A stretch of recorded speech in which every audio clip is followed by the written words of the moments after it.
Hello my dear friends, welcome back to my channel. ఏంటి ఈ gloves అనుకుంటున్నారా? ఇంట్లో కిచెన్ క్లీన్ చేయడం కష్టం అనుకుంటున్నారా? But with the right tools చాలా ఈజీ అండి. ఈ గ్లౌజెస్కి అయితే సపరేట్ స్క్రబ్బర్స్ అవసరమే లేదు. వీటికే బ్రిజిల్స్ వచ్చాయి.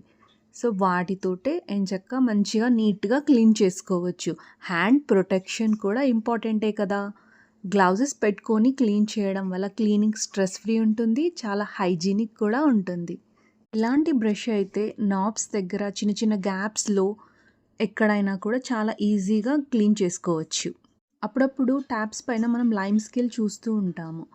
అలాంటప్పుడు మనం ఈజీగా ఎలా క్లీన్ చేసుకోవాలంటే కొంచెం టమాటా కచ్చప్ వేసి కొంచెం ఇలా స్క్రబ్ చేస్తే చాలా నీట్గా క్లీన్గా షైన్ అవుతాయి. మైక్రోఫైబర్ క్లాత్తో స్క్రాచ్ లేకుండా ఈజీగా చాలా బాగా క్లీన్ చేసుకోవచ్చు.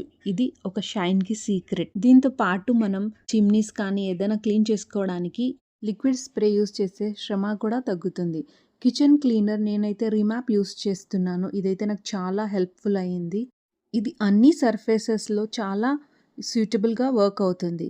యూస్ చేస్తే వన్ స్ప్రే అండ్ వైప్తో సూపర్ క్లీన్గా అవుతాయి చిమ్నీ కానీ ఏవైనా కూడా. కిచెన్లో వుడ్ పైన, గ్యాస్ స్టవ్ దగ్గర, ఫ్యాన్స్, ఆపరేటింగ్ టేబుల్, ఇంకా మైక్రో ఓవెన్, ఏవైనా cabinets, glass wares, refrigerators, tiles, floors etcetera ఎక్కడైనా కూడా. మన ఇంట్లో పెరుగు డబ్బాలు ఉంటాయి కదా, అవి హ్యాండీగా డస్ట్బిన్ లాగా కూడా ఇలా కవర్ వేసి యూస్ చేసుకోవచ్చు. Thanks for watching.